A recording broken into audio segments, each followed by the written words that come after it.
समान नागरिक संहिता के अध्ययन एवं परीक्षण के लिए गठित उच्च स्तरीय समिति की जिला बैठक कालिदास संस्कृत अकादमी में आयोजित की गई। बैठक में समिति के सदस्य श्री शत्रुघ्न सिंह द्वारा विभिन्न सामाजिक, विधिक एवं प्रशासनिक पहलुओं पर विस्तार से चर्चा की गई। बैठक में पारिवारिक कानूनों, महिलाओं के अधिकार, सामाजिक न्याय एवं संवैधानिक प्रावधानों के संबंध में विशेषज्ञों से प्राप्त सुझावों पर चर्चा की गई। समिति द्वारा आगामी चरणों में नागरिकों से संवाद एवं सुझाव प्राप्त करने के लिए ucc.mp.gov.in पोर्टल की जानकारी दी।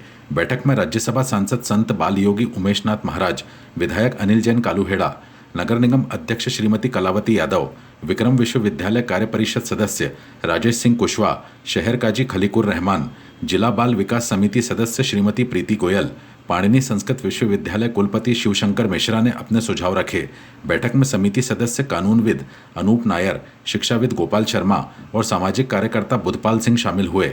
बैठक में राज्यसभा सांसद उमेशनाथ महाराज, विधायक अनिल जैन कालूहेड़ा, जिला पंचायत अध्यक्ष श्रीमती कमला कुंवर, महापौर मुकेश टटवाल, नगर निगम अध्यक्ष श्रीमती कलावती यादव, कलेक्टर रोशन कुमार सिंह, पुलिस अधीक्षक प्रदीप शर्मा, प्राधिकरण उपाध्यक्ष मुकेश यादव, राजेश धाकड़, संजय अग्रवाल, राजेश सिंह कुशवाहा सहित विभिन्न समुदाय, धर्म से जुड़े लोग मौजूद रहे।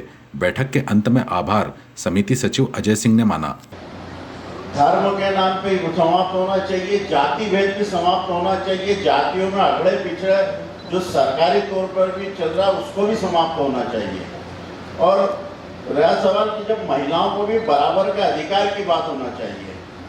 इस देश के में विवाह की उम्र भी समान होना चाहिए सभी के लिए। वो ये नहीं, उसमें भी लिंग भेद नहीं होना चाहिए कि महिला के लिए ये है, पुरुष के लिए ये है, वो एक किस्सा होना चाहिए। और मैं समझता हूँ कि जब लिव इन रिलेशनशिप की बात जब हुई है तो उसमें महिलाओं को कुछ विशेष अधिकार देना चाहिए कि यदि लिव इन रिलेशनशिप में रहते हुए वो यदि माँ बन गई है तो उसको और उसकी संतान को उसका हक भी मिलना चाहिए। जैसा कि अभी महोदय ने बहुत अच्छे से समस्त विषयों का, समस्त पक्षों का विश्लेषण किया, अगर हम उसका वैज्ञानिक अनुशीलन ना करें, केवल किसी धर्म विशेष के आग्रह पर हम किसी नियम को किसी पर आरोपित कर दें, तो मैं समझता हूँ ये सर्वथा अमानवीय है। उसका वैज्ञानिक परीक्षण होना चाहिए, वैज्ञानिक उसका अनुशीलन होना चाहिए, तभी हम उसको सर्व समाज के लिए स्वीकार करें। भारत की जो संस्कृति है सर्वे भवन्तु सुखिनः की है। हम सर्वे भवन्तु सुखिनः की जब बात करते हैं तब हम किसी जाति की बात नहीं करते, किसी धर्म की बात नहीं करते, किसी संप्रदाय की बात नहीं करते। और मैं समझता हूँ कि इसके लिए हमारे साहित्य में ऋषियों ने, हमारी परंपरा में जो चीज़ें दी हैं उनको हम एक विधिवत अनुशीलन के बाद लागू करें तो निश्चित रूप से वो समस्त मानव समाज के लिए कल्याणकारी होगा। धन्यवाद। कि कुछ हमारे पुराने पुरुषों ने गलती की। जिस समय संविधान की रचना हुई और जिस समय संविधान लागू हुआ उसी समय हमको समान नागरिक संहिता का पालन कर लेना चाहिए था, और नहीं किया तो अब कर लेना चाहिए, क्योंकि बहुत सारे काम 70 वर्षों में नहीं हुए थे तो वो अब माननीय नरेंद्र मोदी जी ने आकर के किए ही हैं। और हम सब लोग सनातन के साथ जी रहे। और हमारे ऋषि मुनियों ने तो ये बताया है कि वसुधैव कुटुंबकम, पूरा विश्व का जो मानव समाज है वो सब हमारा अपना परिवार है। हमारे देश की संस्कृति और संस्कार जो है, जड़ें यदि हमने छोड़ दी तो वृक्ष धराशायी हो जाएगा। इसलिए हम सबको जड़ों से जुड़े रहना बहुत आवश्यक है। और ये समान नागरिक संहिता तुरंत लागू करनी चाहिए। और इसमें बहुत सारी परंपराओं की बात जैसा आपने जो कही है कि उसमें जैसे शादी विवाह में जो हमारे ब्लड रिलेशन है, या किसी में 3 पीढ़ियों तक, किसी में 7 पीढ़ियों तक, किसी में माता की पीढ़ियों तक, 3-4 पीढ़ियों तक वो जो ब्लड रिलेशनशिप में शादियाँ नहीं होती। लेकिन इन सारी चीज़ों में समान नागरिक संहिता के आधार पर, वैज्ञानिक तथ्यों के आधार पर हमको परख कर जो सही है उसे लागू करना चाहिए। और दूसरी बात जो अभी सब कह रहे हैं लिविंग रिलेशनशिप, मैं इसका पुरजोर विरोध करती हूँ कि ये हमारे संस्कार और जो मैंने जड़ों से जुड़ने की बात कही है वो जड़ों से जुड़ी हुई बात ये नहीं है। ये पाश्चात्य सभ्यता से हमारे बीच में आई है, हमारे अपने संस्कार नहीं है। और निश्चित रूप से उसका ये चूंकि राजनीतिक मंच नहीं है, लेकिन फिर भी हमें ये बात स्वीकार करनी पड़ेगी कि हमारे यहाँ कहते हैं यथा राजा तथा प्रजा।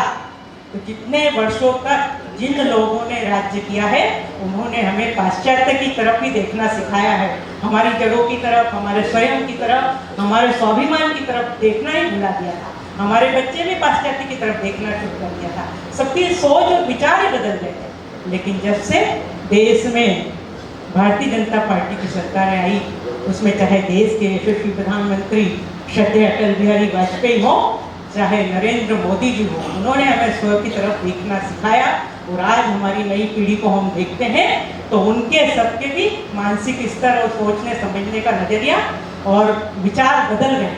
तो मेरा यही कहना है कि जो सही है, हमारे संस्कार है, हमारी संस्कृति है, हमारी जड़ें हैं, उनको प्राथमिकता से मेरा माननीय मंच से निवेदन है कि आपने जो उच्च स्तरीय समिति बनाई है, उस उच्च स्तरीय समिति में हिंदुस्तान के जितने भी संप्रदाय हैं, जाति हैं, मजहब है, उनका क्या प्रतिनिधित्व है, कौन कौन लोग उसमें प्रतिनिधित्व कर रहे हैं। काजी खलीकुर रहमान, शहर काजी उज्जैन। बहुत अच्छी बात है, बहुत सारी चीज़ सामने आई है, मगर ये आज आपने रखा है, हमें इसका प्रोफार्मा दें ताकि हम उस पर बात कर सकें या उस प्रोफार्मा को भर करके आपको 2 रोज़ या 4 रोज़ बाद दे सकें ताकि वो लिखित के अंदर भी जा सके। कुछ चीज़ें हैं जिस पर कंट्रोवर्सी भी है और उसको दूर करने के लिए हम बैठ करके अगर बात करेंगे दूर हो सकती है और वो कंट्रोवर्सी ख़त्म भी हो सकती है।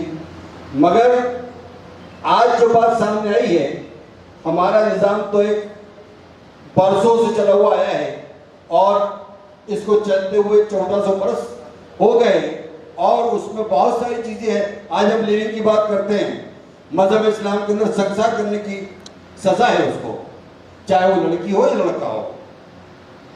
तो अगर हम इसमें बात करेंगे तो बहुत आसानी से हो सकती है, मगर जो प्रभाव आपने निकाला है उसको दें ताकि हम उसको देख करके उस पर कोशिश करें कि आपको लिखित में दे सके ताकि वो हमारे समाज में समान नागरिकत्व संहिता का तो पूरी तरह से पालन होता है। और मैं चाहूँगा कि ये सम्मान सभी को होना चाहिए, क्योंकि हम भारत के वासी हैं और इस भारत में संविधान के अनुसार ही संविधान पहले, देश पहले, फिर समाज आएगा, तो देश बचेगा तो हम रहेंगे। तो मेरा ऐसा मानना है कि ये नागरिक सम्मान संहिता अवश्य लागू होना चाहिए। धन्यवाद। किस तरह के सुझाव दिए गए? तो बहुत ही सार्थक बैठक हुई है वहाँ। समाज के हर वर्ग के लोगों ने खुलकर अपने विचार रखे। समान नागरिक संहिता के जो विषय हैं, शादी विवाह हो, विवाह विच्छेद हो, इनहेरिटेंस हो, लिव इन रिलेशनशिप हो, सब पे लोगों ने अपने अपने विचार व्यक्त किए। विचारों में कुछ भिन्नताएं हो सकती हैं और यही तो बात सुनने के लिए समिति यहाँ आई है। क्या हमारे जो कायदे कानून हैं, परंपरागत रूप से जो कायदे कानून हैं या कोडिफाइड लॉज हैं, उसमें किसी और रिफॉर्म की आवश्यकता है? बच्चों के अधिकारों को संवर्धित करने की आवश्यकता है, महिलाओं के हितों का संरक्षण करने की आवश्यकता है। इन सबको मीन मेक की दृष्टि से समिति देखेगी और फिर अपने अनुशंसाएं प्रस्तुत। तो लिव इन रिलेशनशिप के बारे में कई प्रकार के विचार आए। कुछ लोगों ने कहा कि ये समाज के लिए अच्छा नहीं है, कुछ लोगों ने कहा कि नहीं, इस पर आपको कुछ प्रकार की बंदिशें लगानी चाहिए ताकि खासकर बच्चियों के साथ कोई जघन्य अपराध न हो पाए। तो अभी तो कमेटी ने मत स्थिर नहीं किया है, लेकिन अगर आप देखें तो जो फैमिली लॉज हैं, जैसे विवाह हुआ, विवाह विच्छेद हुआ, इनहेरिटेंस के लॉ हैं, इंटरस्टेट सक्सेशन का मामला हुआ, टेस्टामेंटरी सक्सेशन का मामला हुआ या लिव इन का मामला हुआ, इन सब चीज़ों का समिति परीक्षण करेगी और इन